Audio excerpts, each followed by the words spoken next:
అందరికీ నమస్కారం. Welcome to Satya kitchen.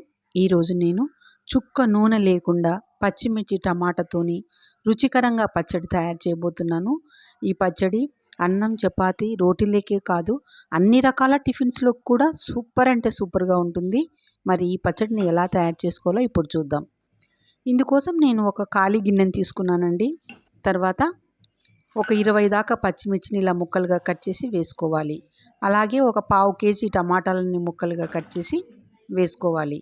తర్వాత ఒక చిన్న టీ గ్లాస్ అన్ని వాటర్ వేసుకోవాలి. అంతా ఒకసారి ఈ విధంగా కలుపుకోవాలి.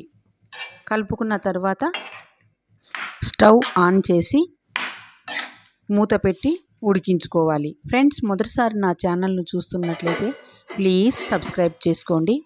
చూద్దాము. మధ్య మధ్యలో ఇలా మూత తీస్తూ పచ్చిమిర్చి టమాటాన్ని కలుపుకుంటూ ఉడికించుకోవాలి. మీకు కావాలనుకుంటే చింతపండు వేసుకోవచ్చండి, ఆప్షనల్. నేను పచ్చడిని స్పైసీగా తినాలనుకుంటున్నాను, అందుకే నేను చింతపండు వేసుకోవట్లేదు. చూడండి, టమాటా పచ్చిమిర్చి అంతా కూడా మగ్గిపోయినాయి. ఇప్పుడు మనము ఒక స్పూన్ జీలకర్ర, ఒక పెద్ద సైజు ఆనియన్ని ముక్కలుగా కట్ చేసి వేసుకోవాలి. తర్వాత కొత్తిమీర కూడా వేసుకోవాలి. ఇవి చివరిలో వేసుకుంటే పచ్చడి చాలా టేస్ట్గా ఉంటుంది. ఖచ్చితంగా ట్రై చేయండి ఫ్రెండ్స్. ఈ విధంగా అంతా కూడా ఒకసారి బాగా కలుపుకోవాలి. చాలామంది ఇప్పటికి కూడా చుక్క ఆయిల్ లేకుండా ఈ ప్రాసెస్లో చట్నీ చేసుకుంటూ ఉంటారండి.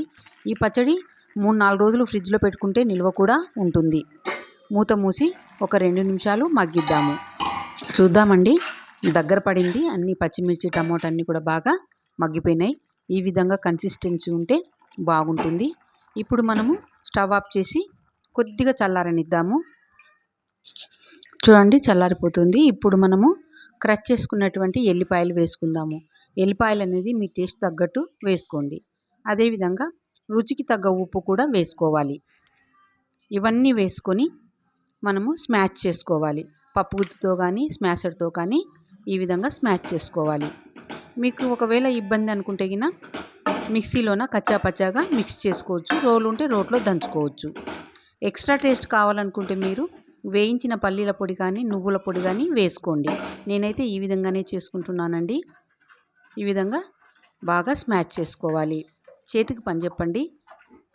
చూడండి, ఈ విధంగా ఉంటుంది పచ్చడి. ఎమ్మి టమాటో పచ్చిమిర్చి పచ్చడి రెడీ అయిపోయిందండి. చాలా చాలా టేస్ట్గా ఉంటుంది.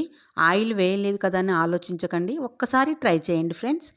మీకు ఈ రెసిపీ నచ్చినట్లయితే లైక్ చేయండి, షేర్ చేయండి, కామెంట్ చేయండి. ఫ్రెండ్స్కి రిలేటివ్స్ కూడా షేర్ చేయండి. Please subscribe. Thank you for watching.